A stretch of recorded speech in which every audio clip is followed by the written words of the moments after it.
So the next question is, what is culture? We are going to talk about studying culture, so we need to start with the definition. And the definition I would like to propose first comes from the 19th century, from the book called Primitive Culture, published by an anthropologist, Edward B. Taylor, one of the founders of the discipline of anthropology, and he wrote something like that: culture or civilization, taken in its wide ethnographic sense, is that complex whole which includes knowledge, belief, art, morals, law, customs, and any other capabilities and habits acquired by man as a member of society. So you have this quotation on the slide. Let's look at it. First of all, he doesn't make a distinction between culture and civilization.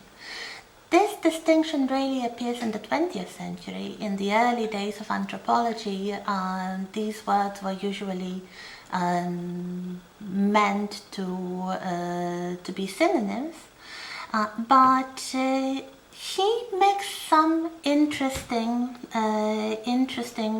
propositions. For example, that is a complex concept which includes everything, and especially non-material things, that men, meaning humans, of course, this is the 19th century, they didn't have women's rights, we'll talk about it later, so which humans acquired as members of a society. So something that people are not born with, something they learn from other members of the group. This is culture, or as Taylor says, civilization is a similar thing. We'll talk about the differences in a moment. If we look at a dictionary, here we have another slide with different meanings and different explanations of the term culture. I will not read it through, I will leave it for you to read it from the slide. But of course we are not going to talk much about the culture of bacteria or viruses. Well, although it's a virus that keeps us here online, as the act or process of cultivating living material. We are not really going to talk about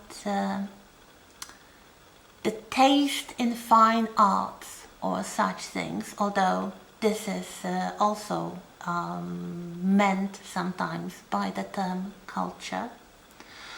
We are really going to talk about a set of social forms, beliefs, material traits of different social groups. So basically, as I said, human social life. This is something that will be most important this semester, and something that we will focus on.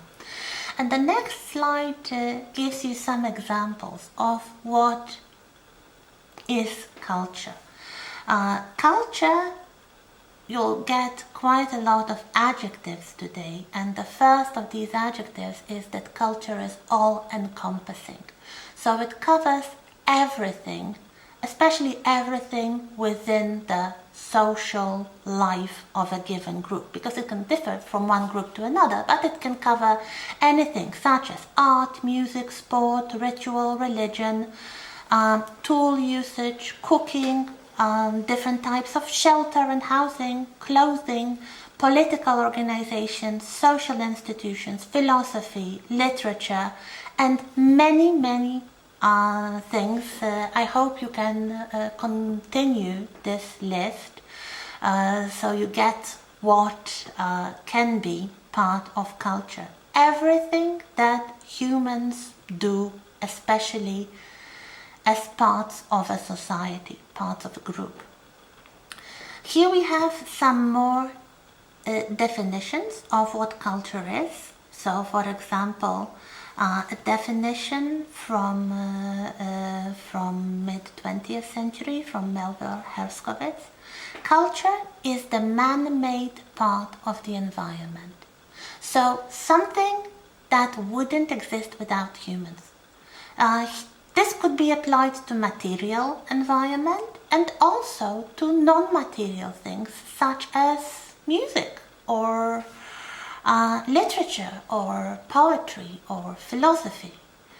Margaret Mead, we are going to meet this woman soon enough. She was a very important anthropologist from the 20th century. She wrote that culture is the total shared learned behavior of a society or a subgroup. So she stresses that culture is not something you are born with. It is learned and it is shared. And another 20th century sociologist, Clifford James Geertz, this is the man I really admire as a scholar. He wrote something like this: culture is a historically transmitted pattern of meanings embodied in symbols. He was especially interested in symbols and the way that symbols work in human culture. So, historically transmitted pattern of meanings embodied in symbols.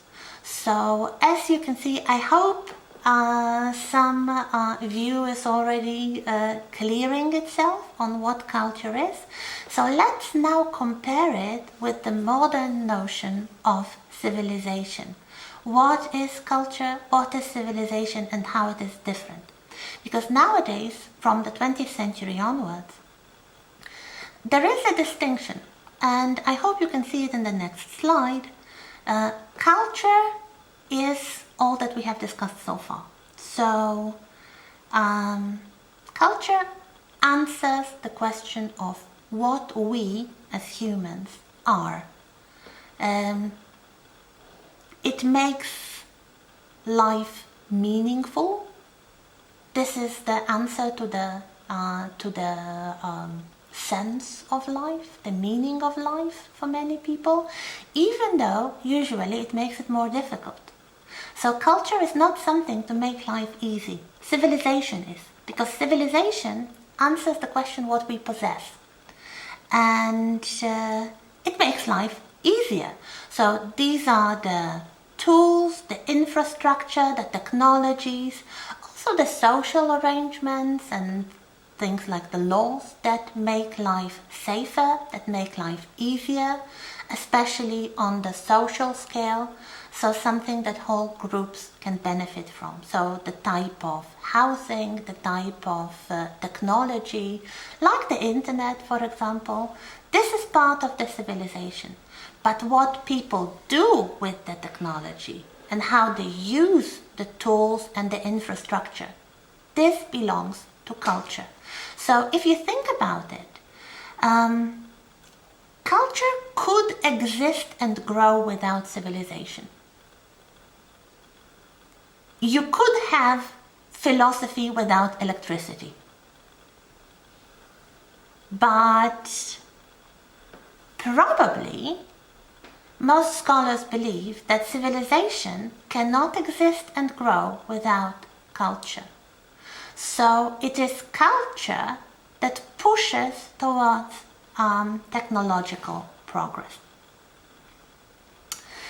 And this brings us to a big question, the question I put on the forum, like which one was first, culture or civilization?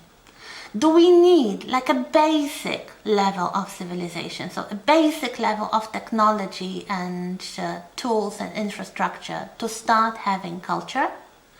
Or culture was first? So the mental world of humans was before even the first tools. Here we have two images of prehistoric things. One is an early stone tool, and one is an early example of cave art, of a painting. So, which one was first?